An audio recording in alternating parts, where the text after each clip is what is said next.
Hi everyone, welcome back. This is our very first video of our series. In this video, we will learn a bit history about C++ and we will understand how can we print output in C++. So C++ was not initially made because of its purpose of making just a programming language. C++ was introduced or it was made as a research project by Jan Stoutstrup. He was a research scholar who was implementing or trying to implement some sort of object-oriented feature with the Simula programming language.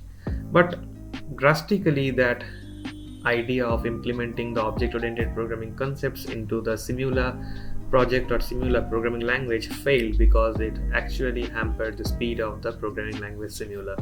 So after that project failed, Jarney's next target was to implement object-oriented programming like features into the programming language which was already available. At that time, C was the most popular programming language which was available, and luckily he was able to implement those features of object-oriented programming language into this C programming language, and which eventually developed and the versions releases and many things happened, and after that we luckily got the programming language C++. Now, why did the C and the C++ ultimately succeed over the Simula programming language? This is because of the main reason, that is the speed. C and C++ are closely related to your drivers and the hardware of your computer system, so they help us to achieve a great speed. So this was one of the many reasons why C and C++ are almost similar, you can say, or you can say C is just a subset of C++, or C is just a subset of C++ without the features of object-oriented programming language. So this was a bit about our history of the C programming language and the C++ programming language. So let us now go to our code editor. You can take any code editor, have your compiler installed, whether it is your Ubuntu systems, your Apple or your Windows systems. There are various compilers available for your compiling your C++ code into the machine code so that it can be getting executed by the compiler or the systems. So we are in our own system. This is a Windows system which I'm using. So for this I would recommend you to use the MinGW compiler. So let's go to our VS Code, fire up our terminals, and we will see how can we print output in C++. So let's go to our code editor. So here in our code editor, okay, so we are here in our code editor. We will remove everything and we will just understand how can we print output in C++. So for understanding how we can print output in C++, we will just write a bare minimum code, and first we will run the code, we will execute it, and next I will explain part by part what does each and every element of that code means. So let's start. So first and foremost, I have to write hash include iostream. Okay, so iostream is a package which consists of the methods or the libraries which can be used for printing or displaying output on the screen.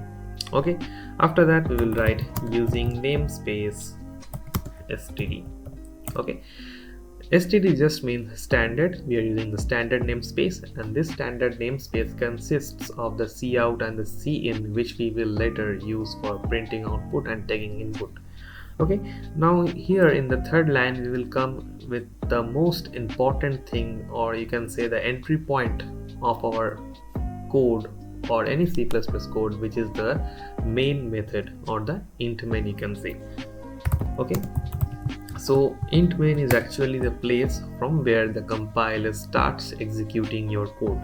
Okay, now inside our code, this is the part which is getting executed first. So what is our purpose now? Our purpose is to print output on the screen. Suppose we want to print something, say hello world on the screen. So we will just use the keyword which is cout. This is the insertion operator, and in the quotes we will write the text which we want to print, hello world. Okay, sorry, yeah, hello world followed by a semicolon. Now semicolon are just like full stop in programming languages. So when you want to end a line or end a sentence, we use semicolon to mention to the compiler that yes, this sentence has terminated. You can now move on to the next line. After that, we will write return 0. Now what does this return 0 means? Now if our code has executed successfully, this main method will return 0, which means that the code has executed successfully. If there is some sort of error in the code, we can say return -1, return 1, return more than or greater than values, which will indicate that yes, there is some sort of error in the code. But since we are explicitly returning 0, it will mean that there is no such error in the code. So yes, that's all about this printing output on the screen. And if I run this code by going in this corner, by the way, this is an extension of code runner, you can install it on your system. So I can see my output is coming, which is hello world, and we have successfully printed hello world on our screen. So this is a very good step towards bringing you to the programming language C++. So a bit congratulations to you if you are able to print hello world on the screen this way. So let us now understand what is this hash include iostream. The iostream is a package and hash include is the preprocessor directive. Now what is the meaning of the preprocessor directive? The major function of the preprocessor directive is to direct the compiler that before processing you need to bring out the iostream package, which consists of the standard namespace, which consists of the cin and the cout keywords, which helps us in printing output or taking input and achieve many other functionalities.